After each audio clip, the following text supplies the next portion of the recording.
नमस्कार, मैं हूं आपके साथ अर्जुन खजूरिया और आपका स्वागत है एचटीवी न्यूज पर। केंद्र सरकार ने सुप्रीम कोर्ट में एक हलफनामा दाखिल किया है, जिसके तहत सिमी पर लगा प्रतिबंध केंद्र सरकार ने सही बताया है। दरअसल केंद्र सरकार ने students Islamic movement of India पर लगाए गए बैन को सही ठहराते हुए सुप्रीम कोर्ट में जवाबी हलफनामा अब दाखिल कर दिया गया है। केंद्र ने कहा कि सिमी भारतीय राष्ट्रवाद के खिलाफ है। केंद्र सरकार ने जो सुप्रीम कोर्ट में एक हलफनामा इसके लिए दाखिल किया, इस हलफनामे में अगर बात की जाए तो सिमी, जिसको students Islamic movement of India की नाम से जाना जाता है, इस पर लगे प्रतिबंध को लेकर दाखिल किया है। सुप्रीम कोर्ट में जो बैन लगा था सिमी पर, उसको लेकर के उसके प्रतिबंध को जो है बार बार केंद्र सरकार सही ठहरा रही है और केंद्र ने कहा है कि सिमी जो है हमेशा से भारतीय राष्ट्रवाद के खिलाफ ही बात करता है और इसी तरह के मूवमेंट करता है। केंद्र ने यह भी बताया कि सिमी 25 अप्रैल 1977 को अस्तित्व में आया और जिहाद इस्लाम के कारण या फिर राष्ट्रवाद का विनाश करने के कारण और इस्लामी शासन या फिर खिलाफत की स्थापना, इसके कुछ उद्देश्य थे। वहीं इस संगठन के बारे में आगे केंद्र सरकार ने बताया कि राष्ट्र, राज्य या फिर भारतीय संविधान में अपनी धर्मनिरपेक्ष प्रकृति सहित जो है बाकी चीज़ों पर यह बिल्कुल भी विश्वास नहीं करता है। मूर्ति पूजा को ये लोग एक पाप के रूप में मानते हैं, सिमी एक पाप के रूप में मानता है और इस तरह की प्रथाओं को समाप्त करने के अपने कर्तव्य का लगातार सिमी प्रचार करता रहता है। वहीं दूसरी तरफ हलफनामे में ये कहा गया कि सिमी का इस्तेमाल किया जा रहा था जम्मू कश्मीर राज्य से अन्य बातों के साथ साथ जो भी कट्टरपंथी सोच वाले लोग हैं उसको संचालित करना, इस्लामी आतंकवाद संगठनों की तरफ से इसका इस्तेमाल किया गया सिमी की मदद से। साथ ही हिजबुल मुजाहिदीन और लश्कर तैयबा जैसे जो आतंकवादी संगठन हैं, जो लगातार अपने देश विरोधी लक्ष्य को हासिल करने के लिए सिमी कैडरों में घुसने में सफल रह रहे हैं।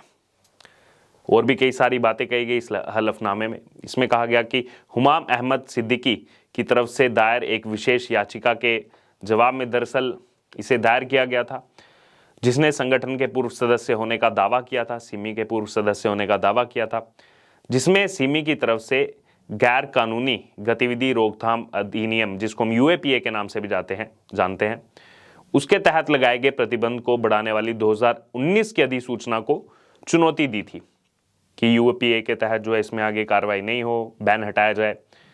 वहीं केंद्र सरकार ने इस याचिका का विरोध दर्ज करवाया है और केंद्र सरकार ने कहा है कि रिकॉर्ड पर लाए गए जितने भी साक्ष्य हैं स्पष्ट रूप से ये स्थापित करते हैं कि 27 सितंबर 2001 के बाद से प्रतिबंधित होने के बावजूद बीच की एक छोटी सी अवधि को छोड़कर सिमी के कार्यकर्ता लगातार एक दूसरे से मिल रहे थे, एक दूसरे के साथ बैठक कर रहे थे, साजिश रची जा रही थी, हथियार और गोला बारूद तक भी जो है वो प्राप्त कर रहे थे और कई सारी ऐसी गतिविधियों में लिप्त थे।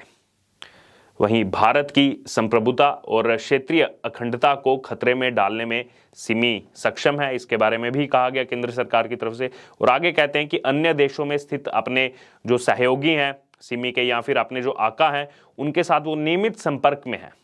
उनका कार्य देश में शांति और सांप्रदायिक सद्भाव को बाधित करने में सक्षम रहना है, अशांति फैलाना है और उनके घोषित उद्देश्य अलग हैं, हमारे कानून से विपरीत हैं। विशेष रूप से अगर बात की जाए तो भारत में इस्लामी शासन स्थापित करने का उनका उद्देश्य है, जिसको किसी भी परिस्थिति में जीवित रहने की अनुमति नहीं दी जा सकती है। किसी भी परिस्थिति में इसको जो है नहीं होने दिया जा सकता। एक मिशन के तौर पर सिमी काम कर रहा था। वहीं इस बात पर भी जोर दिया गया कि प्रतिबंध के बावजूद सिमी गुप्त रूप से अपना काम जारी रखे हुए था। इसके अलावा बात की जाए तो कई सारे फ्रंट संगठन, धन संग्रह, साहित्य के संचलन, कैडर का पुनर्गठन किया जा रहा था। इस तरह की अलग अलग गतिविधियों में सिमी के जो कार्यकर्ता थे वो मदद कर रहे थे, अलग नाम से कर रहे थे। दरअसल 2001 में यूएसए में 11 सितंबर को जो हमला हुआ, उस हमले के बाद सिमी पर प्रतिबंध लगा दिया गया था। प्रतिबंध की अगर बात की जाए तो समय समय पर इस बैन को बढ़ाया गया था। 31 जनवरी 2019 को हाल ही में जारी अधिसूचना में प्रतिबंध को और अगले 5 साल के लिए सरकार की तरफ से बढ़ाया गया और मिनिस्ट्री ऑफ होम अफेयर्स ने 58 मामलों को सूचीबद्ध किया था इस मामले में, जिसमें सिमी के सदस्य कथित रूप से शामिल थे। इनमें 2017 में बिहार के बोधगया में, या फिर 2014 में बेंगलोर के एम चिन्नास्वामी स्टेडियम में जो विस्फोट हुए, और 2014 में भोपाल में जेल ब्रेक जो हुआ था वो भी इस मामले में शामिल है। वहीं अगस्त 2019 में दिल्ली उच्च न्यायालय की न्यायाधीश मुक्ता गुप्ता की एक यूएपीए ट्रिब्यूनल ने जनवरी 2019 की अधिसूचना को बरकरार रखा था, जिसमें प्रतिबंध बढ़ा दिया गया था 5 वर्षों के लिए। इसी को लेकर के अब केंद्र सरकार ने अपना हलफनामा जाहिर किया है। वहीं आपको बता दें कि सिमी मध्य प्रदेश, महाराष्ट्र समेत अन्य कई राज्यों में सक्रिय था। आतंकी गतिविधियों में इसके लोगों के लिप्त होने के बाद केंद्र सरकार ने प्रतिबंध लगाया था, बैन लगाया था। इसके बाद भी सिमी से जो जुड़े हुए लोग थे वो शांत नहीं बैठे हैं। नया संगठन बनाए जाने की कोशिश की जा रही है, लगातार अलग नाम से बनाए जाने की कोशिश की जा रही है। और हाल ही में मध्य प्रदेश के खंडवा से एक रकीब नामक शख्स को गिरफ्तार किया गया। पता चला है कि ये शख्स पहले भी आतंकी गतिविधियों में लिप्त था, शामिल था, और अभी हाल ही में आईएसआईएस के संपर्क में भी था, जिसके बाद उसे गिरफ्तार किया गया। दरअसल सिमी का गठन, जैसे मैंने आपको पहले भी बताया, अप्रैल 1977 को किया गया था। इसका फाउंडर प्रेसिडेंट मोहम्मद अहमदुल्ला सिद्दीकी था, लेकिन ये माना जाता है कि इसकी शुरुआत 1977 से भी काफ़ी पहले हो चुकी थी। 1956 में बने प्रतिबंधित संगठन जमाते इस्लामी, उसको ही नया रूप देकर सिमी की शुरुआत की गई थी। तो ये सब आपस में एक दूसरे से जो है मेल खाते हुए संगठन है। खबरों में तो यहाँ तक भी बातें कही गई थी कि करीब आज से 10-15 साल पहले पाकिस्तान से कुछ लोग टूरिस्ट वीज़ा के नाम पर क्रिकेट मैच खेलने आए, जिसके बाद उनके वापस जाने के बारे में कोई भी जानकारी प्राप्त नहीं है। ऐसे लोगों की संख्या करीब 400 के आसपास है, और ऐसा कहा जाता है कि सुनियोजित तरीके से इन लोगों को सिमी ज्वाइन करवाने के लिए पाकिस्तान से लाया गया था, जानबूझकर यहाँ पर लाया गया था। मध्य प्रदेश का आतंकी संगठन सिमी से एक गहरा कनेक्शन रहा है, गहरा नाता रहा है। देश भर में सिमी के सबसे ज़्यादा सदस्यों की जो गिरफ्तारी हुई है वो भी मध्य प्रदेश से ही हुई है।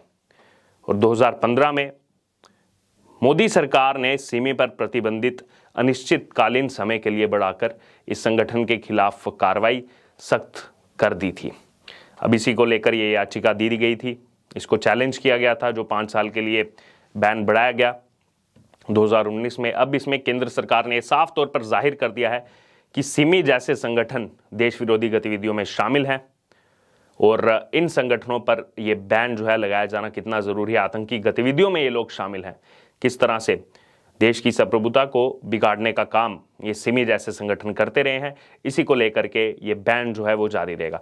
अब इस पर आपका क्या कहना है, इस पर आपकी क्या राय है? जो केंद्र सरकार की तरफ से अब ये हलफनामा दिया गया, जिसको लेकर लोग पहले से ही उम्मीद कर रहे थे कि केंद्र सरकार इसमें सख्ती से पेश आएगी, और वैसा ही कुछ देखने को मिला। अब इस पर आपकी जो भी राय है आप हमारे साथ कमेंट बॉक्स में शेयर कर सकते हैं, और इससे जुड़े तमाम अपडेट के लिए बने रहिए हमारे साथ। धन्यवाद।